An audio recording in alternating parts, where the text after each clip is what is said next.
welcome back to Coteries of New York! Last time, we met a really mean Nosferatu. Well, I mean, he was it wasn't so much that he was mean as it was that he didn't like me trying to, brain rape him. Most people don't. It's fair. Tonight, to spare my vocal cords, we're not gonna go back to talking to D'Angelo. Because, frankly, I don't think I could take a whole lot more. Because I'm recording these back to back. Let's see, who to bother now? The Gangrel is the obvious one. I'm gonna continue to ignore this guy. Let's go with the Tremere. You arrived at the address given to you by Sophie, a small bookstore smack dab in the middle of Broadway of all places. What really catches you off guard, though, is the store's display. From what you've heard about the Tremere, they are infamous for their ties to the occult and the mystical. Please tell me it's a comic book store. And yet now, looking at the oddball collection of items in the display window, it all feels borderline satirical. The books here cover everything from Ayurvedic, practices and homeopathy, to wellness and self-motivation. The vaguely amusing juxtapositions don't end there either. Sorry for the stutter there. For one, the dogs freak the fuck out because they happen to be near each other. And then I wasn't sure if the video was paused or not and had to hit the pause button a couple times to make sure. It was a tad panic-inducing. Anyway, you notice a copy of Anton LaVey's Satanic Bible tucked behind a cheap smiling Buddha. A scientific journal on hematology sits next to a teen-oriented pamphlet on the blood-type personality theory. God damn it, I will be back. I'm back again. This is gonna be a long night. A number of religious and quasi-religious symbols, lockets, pins, and various emblazoned paraphernalia are haphazardly strewn across the display and between the tomes. Before you even open the door, you can smell the burning incense and hear the corny, Far East-tinged music seeping through the crackling speaker mounted above the entrance. It's much more quaint than what you expected from what Sophie told you about the so-called warlocks.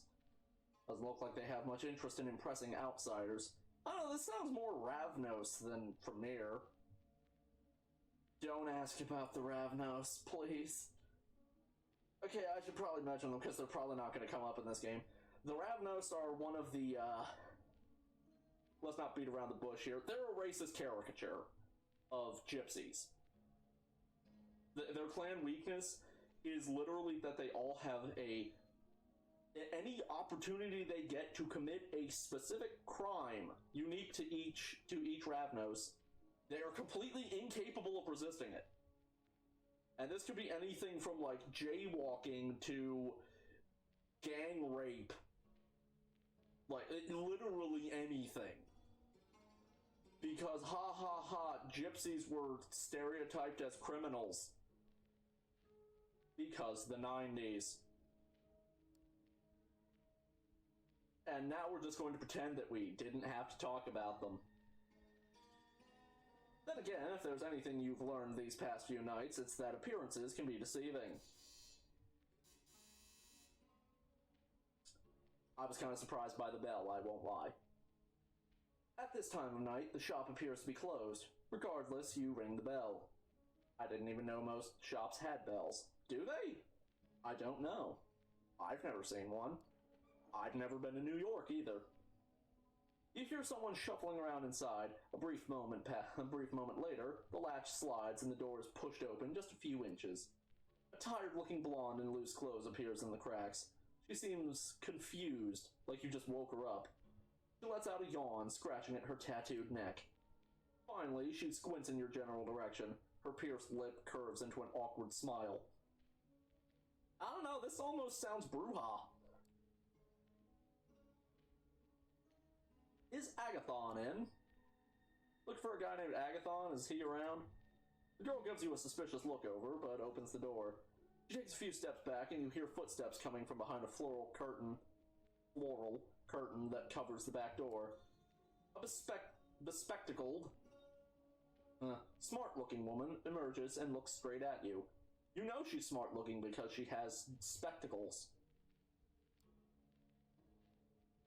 She looks familiar, and I can't place why.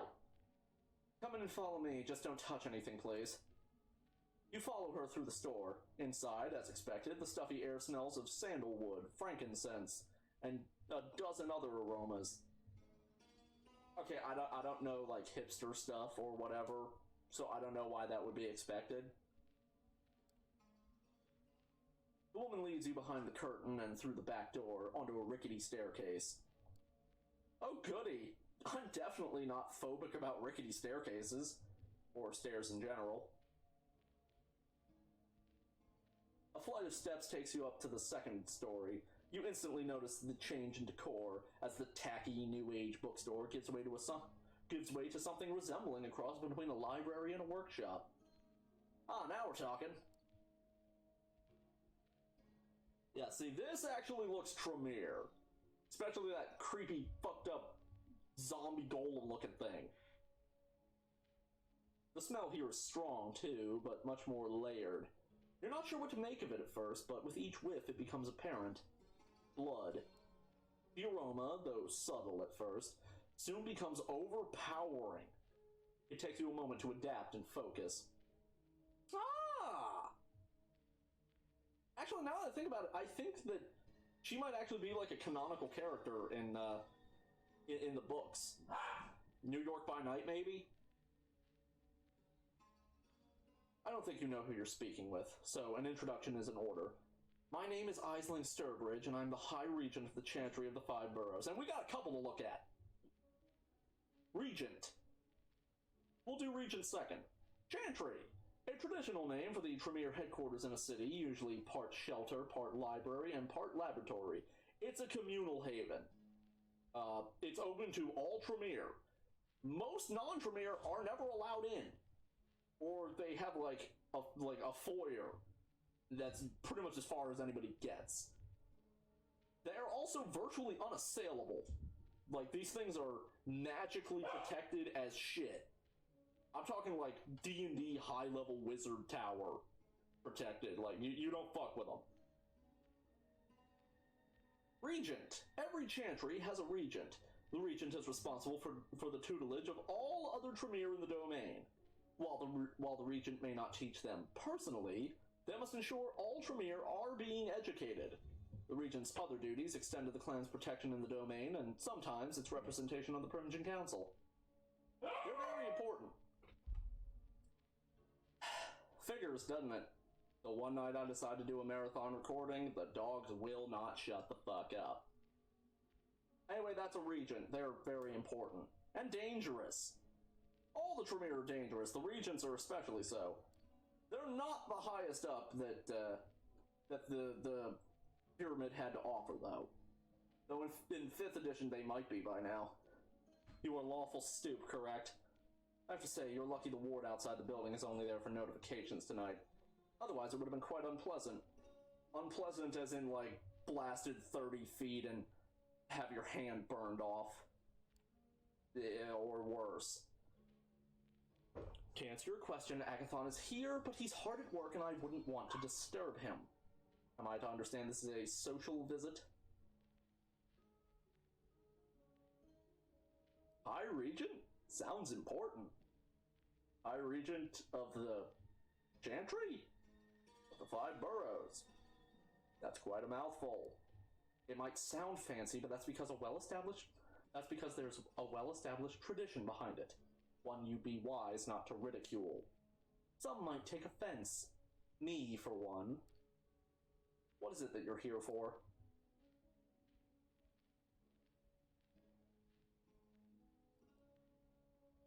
Should we do the cop-out? Let's do the cop-out. I don't really care about impressing the Tremere anyway. Sophie mentioned I should meet Agathon. She said he's quite knowledgeable. Did she now? Aisling looks you up and down. Her countenance seems unchanged, but you can tell she's judging what you said. Oh god. I'm being judged right in front of me. I can't handle it. That's new. Suddenly, a man enters from a side room. He doesn't even look at you, lost in his own thoughts. This is the most gangrel-looking motherfucker I've ever seen. I have it, Islink. I think I know how to find it. I don't know why, but I, for emphasis, pounded my fist on my chair. I shouldn't do that. It's expensive. He catches himself as he notices you. His face turns sour. That's a pretty sour expression, yes. A visitor? Yes, we were just discussing you, in fact. Is that so? Please allow me to introduce myself. My name is LawfulStupid. I've been told you might be interested in teaming up. I don't know why I did quotations for that. I seem to do a lot of hand gestures while I'm recording for these videos where I'm not on camera. Teaming up? He seems very confused by the notion. What for? I don't know. I could assist you in your work, because if I just flat out say that I need you for your brain, well, I'm being honest, but then I'm also being a dick. I could assist you in your work. I can be quite helpful being an RPG protagonist, knowing I can count on someone to return the favor. Is that right?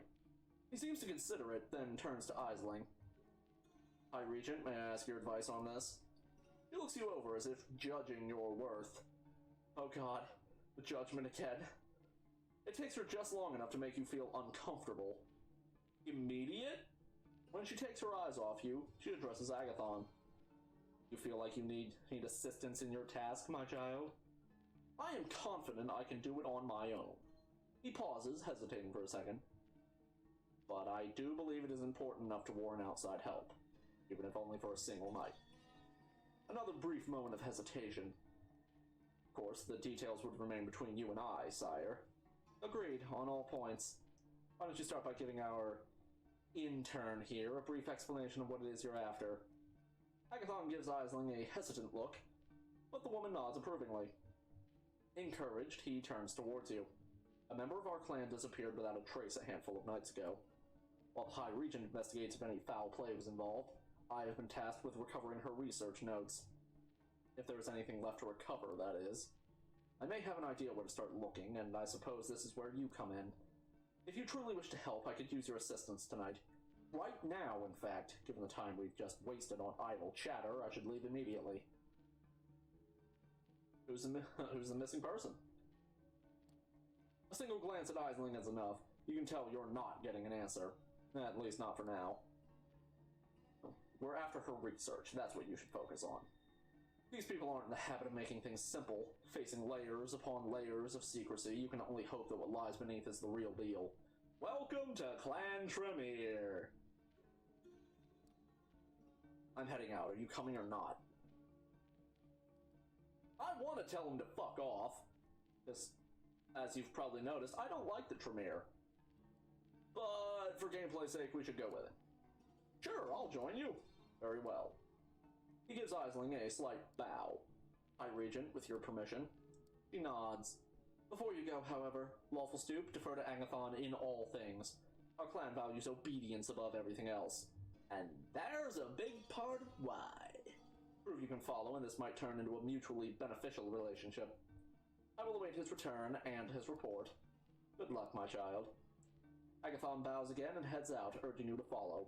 The High Regent watches you leave, judging you the entire time. Outside, Agathon leads you to his car. It's almost funny seeing him get behind a wheel. Somehow, you'd expect a more mystical means of transportation. But we can't just use the teleporter all the time. It takes away the mystique from it. I'm not kidding, they have those. You drive south, heading to the lower east side. Agathon seems lost in thought. Either that or he's a very careful driver. Either way, several minutes pass in silence. So apparently he drives like me. The exact speed limit at all times. Clutching the wheel in a death grip. You decide not to disturb his thoughts and are surprised that it's him who breaks the silence as you're about halfway over the East River. Let me ask you something. Why me? There's likely a couple hundred of us kindred in New York, yet you seek me out specifically. Why? Well, it was either you, the gangrel that I suspect will try to eat me, or the Malkavian. You tell me. I should be the smartass, but I'll be the smartass. No reason, I guess. I had a short list and I came to you on a whim. I see. Once more, he grows silent. You're unsure whether to continue prying as your driver seems to disappear into his thoughts. You drive into Williamsburg and stop by a fancy-looking building. We're here. There's a restaurant on the top floor. You wanted to help, so here's your chance. I need you to get us inside the VIP lobby. Once we're in, I need about half an hour of focus. Some space. It'll be up to you to keep attention away from the room. Can you do it? This is my time to shine! Actually, I just realized something. This would be something trivial for all three of the playable clans, because presence is in clan for all three of them. I wonder if that was intentional. He doesn't wait for an answer and points to the front door. Go ahead, I'm right behind you. The two of you take the elevator up to the restaurant. The door opens and you see that there are only a few guests left, sitting at their tables. An important-looking staff member approaches you. Good evening, I'm very sorry, but the restaurant is closing for the night. I can make a reservation for next week if you wish. I'm the special kind of client. Oh, I think we can get in now. We're special clients, if you know what I mean. I don't think I do. Apologies, but it's company policy. No exceptions. Would you like to make a reservation? Hey, it's all good. We can come in. We'll be in the VIP lobby. It won't take long. The man blinks. A confused smile appears on his face. Yes, of course, not a problem. Please come right in. You walk in, trying to look casual and make your way towards the VIP lobby. I can read, I swear. You step inside and close the door behind you. It's a nice place, very highbrow. Lots of old, expensive-looking furniture and private rooms to discuss any sordid business one discusses when you're that rich. Your companion looks at you with something akin to admiration. Or at least that's how you choose to interpret the slight change in his usual somber facade. Not bad at all. He inspects the room. It's unusually cold, and Agathon soon discovers why. Looking behind the curtain, a window hangs open. The handle and lock look like they've been dissolved, as if with acid. Oh dear! I instinctively have a reaction anytime I'm playing anything Vampire the Masquerade related, and acid is brought up. I'm sure it's not what I'm thinking. God damn it, Juno. Looks like she's gone. Whoever Juno is, it looks like she's no longer here. A flash of fury sparks in his eyes. Yeah, no kidding. He takes a frantic look around the room. This changes things. Keep an eye on the door. I'll need some time. Half an hour at the very least. Nobody disturbs me, understand? He hastily pushes a couch and some potted plants out of the way, moves to a bar stool and takes out a curved knife. Cutting into his own arm, he lets some of his blood drip onto the wooden floor. It's pretty fucked up the way his flesh oozes the deep red, thick vitae. I'm just gonna use a different pronunciation every time. In life, you'd have found it stomach churning, but right now you feel weirdly turned on by the sight. Ew. What follows is more disturbing yet. With one hand, he sheathes the knife and seals the wound. With the other, he smears the blood around him while muttering some weird chant. Sounds vaguely Latin, but you're sure it isn't. That would be Enochian. One of the only groups that still speaks the language of Enochian, which is the first language, like ever, is Clan Tremere, because the Order of Hermes uses it. I think the only other group that still makes heavy use of it is demons. Yeah, there's a line in the World of Darkness called Demon the Fallen. It didn't go well, but I actually thought it looked pretty good. Had a lot of issues, like there being no defense against aggravated damage or way to heal it. But aside from that, it was pretty cool. It's all it's all more than a little disconcerting, but he seems to know what he's doing. A few moments later, the circle starts glowing faintly, and as thin wisps of smoke surround Agathon. And next time we'll find out what's gonna happen, because we're out of time. I think. I had to fuck around with the timer a lot, because the dogs kept interrupting. Even still, if you somehow like this video, please like, comment, subscribe, share with your friends, blah blah blah, bell, Twitter, you know the drill. Thank you all so much for watching, and I hope to see you again next time.